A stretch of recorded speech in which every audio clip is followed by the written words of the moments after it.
Hello dear students, मैं अभिषेक भारद्वाज आप सभी का स्वागत करता हूं अपने यूट्यूब चैनल पर। अपना जो चैप्टर चल रहा है पुष्पीय पादपों में लैंगिक जनन, आज उसके अंतर्गत अपन टॉपिक पढ़ेंगे बहुभ्रूणता यानी कि पॉली एम्ब्रियोनी।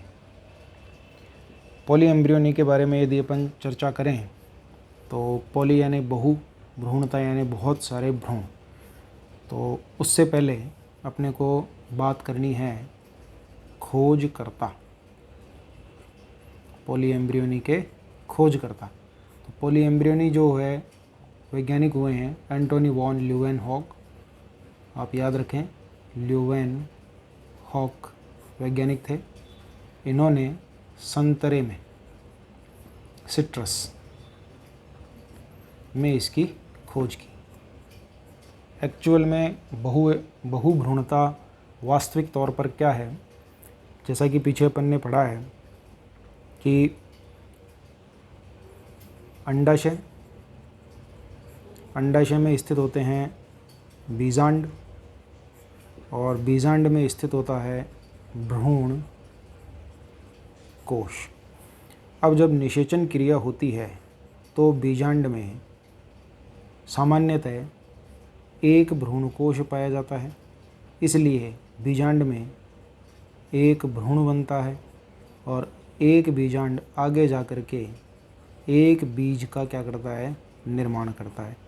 तो ओवरऑल मिलाकर के जो रिजल्ट अपने सामने आता है वो ये कि एक बीजांड द्विनिषेचन त्रिक संलयन की क्रिया के पश्चात एक बीज में परिवर्तित होता है और उस एक बीज में एक एम्ब्रियो यानी कि एक भ्रूण पाया जाता है। ये जो स्थिति है ये सामान्य तौर पर अपने को देखने को मिलती है, परंतु यदि हम यहाँ लिखें एक बीज में यदि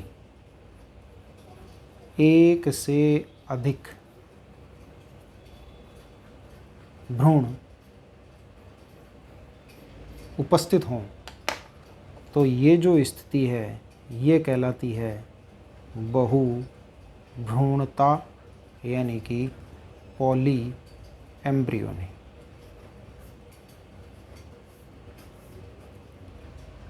अब बात करते हैं पॉली एम्ब्रियोनी के कुछ एग्जाम्पल्स की। यदि तो जिम्नोस्पर्म्स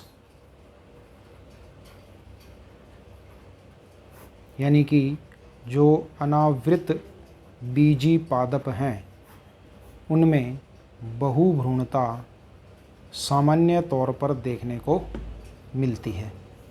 फॉर एग्ज़ाम्पल जैसे कि पाइनस, इसके बीज में 5 अथवा उससे भी अधिक भ्रूण एक ही समय पर आपको देखने को मिल सकते हैं। लेकिन जब अपन बात करते हैं आवृत बीजी पादपों की अर्थात एंजियोस्पर्म्स की, तो ये सामान्य स्थिति नहीं है। सामान्य स्थिति क्या है, एक बीजांड, एक बीज और उसमें एक भ्रूण की उपस्थिति। लेकिन कुछ ऐसे पौधे हैं जैसे कि एक तो आपका ये हो गया सिट्रस, इसके अलावा ऑर्किड्स,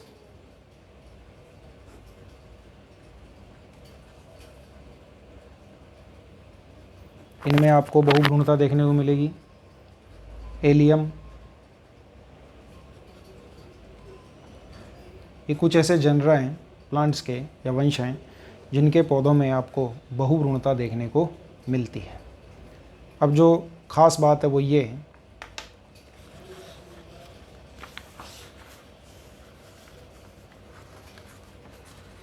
कि आवृत बीजी के केस में यदि एक से अधिक भ्रूण अपने को देखने को मिलते हैं, बहुभ्रूणता की स्थिति अपने को देखने को मिलती है, तो उस समय आप याद रखें बीजांकुरण यानी कि जब बीज अंकुरित होता है तो बीजांकुरण के उस समय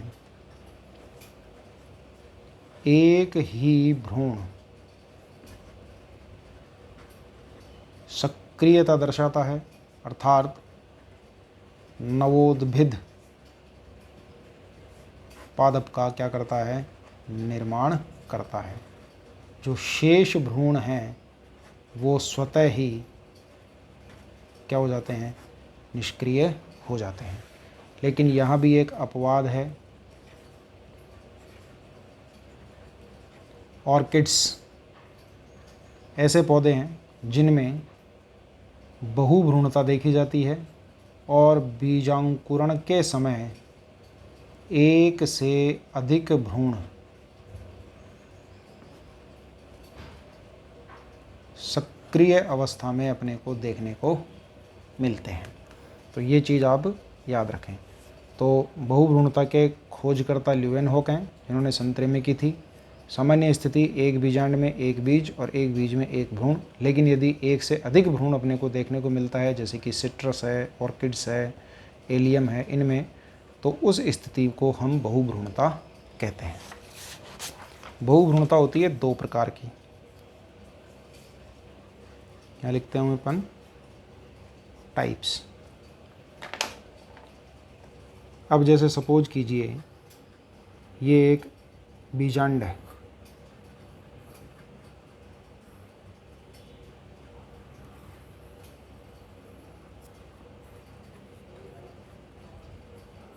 ये एक बीजांड है। अब इस बीजांड के साथ दो कंडीशन है।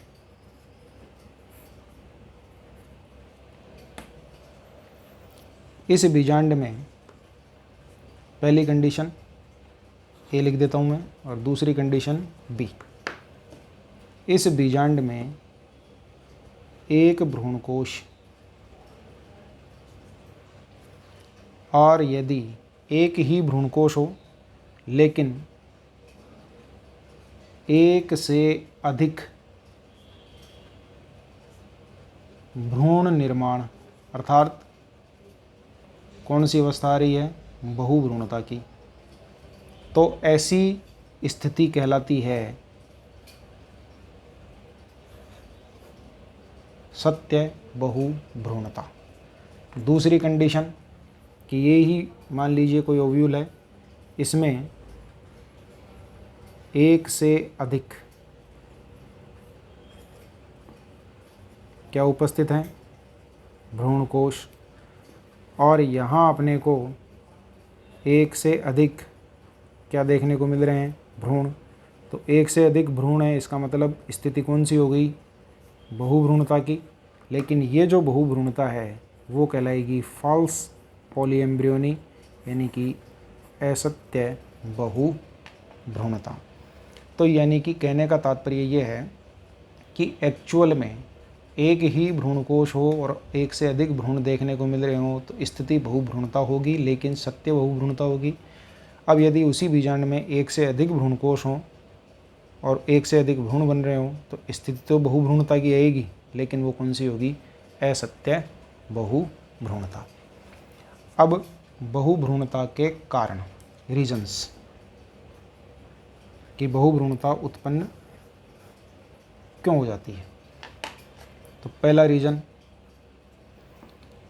पीछे हमने पढ़ा था कि जो युग्मनज है, यानी कि जो जाइगोट है, इसमें डिवीजन होते हैं जिसके फलस्वरूप 2 कोशिकीय, 4 कोशिकीय और 8 कोशिकीय भ्रूण बनता है, जिसे भ्रूण न कहने के बजाय हमने नाम दिया था प्रो एम्ब्रियो, अर्थात प्राक भ्रूण। इस अवस्था तक यदि प्राक भ्रूण में विदलन हो जाए तो ऐसी स्थिति में एक से अधिक क्या बनेंगे, भ्रूण बनेंगे। दूसरा कारण आपका हो सकता है बीजांड में जो भ्रूणकोश है सामान्यतः उसमें निषेचन क्रिया के फलस्वरूप अंड कोशिका द्वारा भ्रूण बनाया जाता है। तो ये भी हो सकता है अंड कोशिका के अतिरिक्त किसी अन्य कोशिका द्वारा क्या हो जाए, भ्रूण निर्माण की क्रिया संपन्न हो जाए। जैसे कि अपन एग्जाम्पल ले सकते हैं, आपने अपने आसपास में देखा होगा सत्यानाशी कॉमन नेम है जिसका, पौधे का। खरपतवार है एक प्रकार की, आर्जीमोन मैक्सिकाना। इसमें सिनर्जिड सेल यानी कि सहायक कोशिका द्वारा भ्रूण बनाया जाता है। तो ऐसी स्थिति में एक से अधिक भ्रूण अपने को देखने को मिल सकते हैं। इसके अलावा दूसरा जो कारण हो सकता है वो ये, बीजांड में एक से अधिक भ्रूण कोश क्या हों, उपस्थित हों। जैसा कि प्लांट है कैजुराइना, इसमें आपको देखने को मिल सकता है।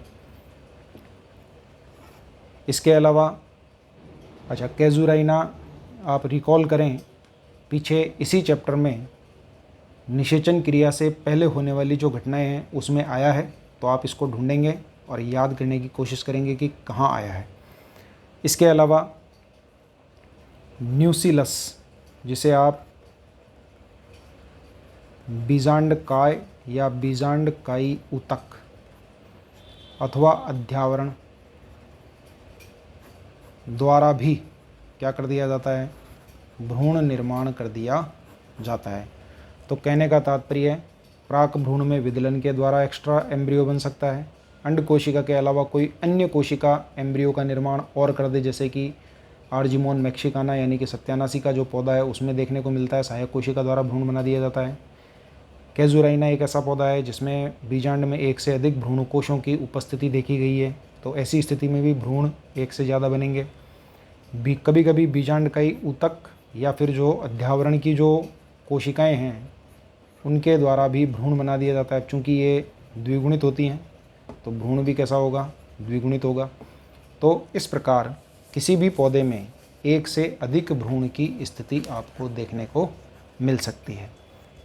अब आता है बहुभ्रूणता का महत्व।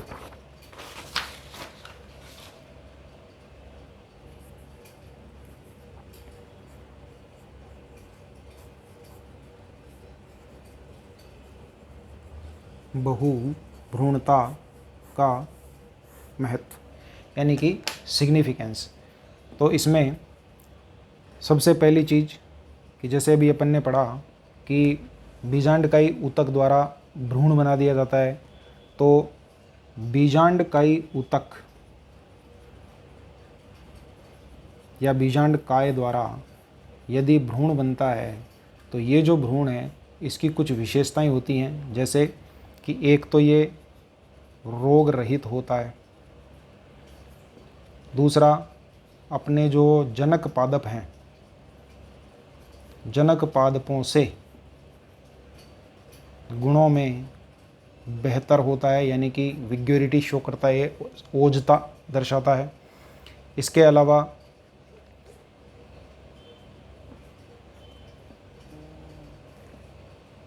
जैसे अभी पीछे अपन ने पढ़ा था आर्जीमोन मैक्सिकाना सत्यानाशी, उसमें सहायक कोशिका, कौन सी कोशिका, सहायक कोशिका। चूँकि अपने को पता है सहायक कोशिका कैसी होती है, अगुणित। तो ये क्या कर देती है, भ्रूण का निर्माण कर देती है। तो जो भ्रूण होगा वो भी कैसा होगा, अगुणित। तो बहुभ्रूणता के अंतर्गत अगर ऐसे पौधे या सत्यानाशी जैसा कोई भी पौधा अगर इस प्रकार से भ्रूण निर्मित करता है तो इन भ्रूणों का जीव विज्ञान में अध्ययन की दृष्टि से काफ़ी अधिक महत्व होता है।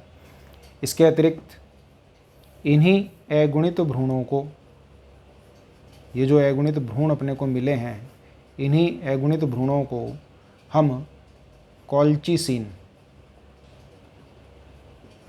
द्वारा उपचारित कर डिप्लॉयड एम्ब्रियो यानी कि द्विगुणित भ्रूण का क्या कर सकते हैं, निर्माण कर सकते हैं। खास विशेषता ये होगी कि ये जो अगुणित भ्रूण हैं जब कॉल्चिसिन द्वारा ट्रीट किए जाएंगे तो बनने वाले ये जो द्विगुणित भ्रूण होंगे ये समयुग्मजी होंगे, यानी कि इनके जो सभी लक्षण हैं वो समयुग्मजी प्रकार के अपने को देखने को मिलेंगे। और इनका उपयोग पादप प्रजनन की एक तकनीक है जिसे कहा जाता है प्योर लाइन ब्रीडिंग, उसके अंतर्गत इनका उपयोग किया जाता है। तो इस प्रकार ये आपका पॉली एम्ब्रियोनी, जिसमें अपन ने पढ़ा पॉली एम्ब्रियोनी की खोज, पॉली एम्ब्रियोनी के कुछ एग्जाम्पल्स, पॉली एम्ब्रियोनी यानी कि बहुभ्रूणता के प्रकार, जिसमें अपन ने पढ़ा सत्य बहुभ्रूणता और असत्य बहुभ्रूणता, बहुभ्रूणता के कारण पढ़े, और इसके बाद अपन ने यहाँ पढ़ा बहुभ्रूणता का महत्व। बोर्ड एग्ज़ाम के पॉइंट ऑफ व्यू से ये इम्पोर्टेंट टॉपिक है। और इसके साथ अपना जो ये सेकंड चैप्टर है पुष्पीय पादपों में लैंगिक जनन, वो यहाँ कंप्लीट होता है। आप इसी तरह से सभी वीडियोस रेगुलरली देखें। नेक्स्ट वीडियो में नए चैप्टर के साथ अपनी मुलाकात होगी। बने रहिए मेरे साथ। Thank you.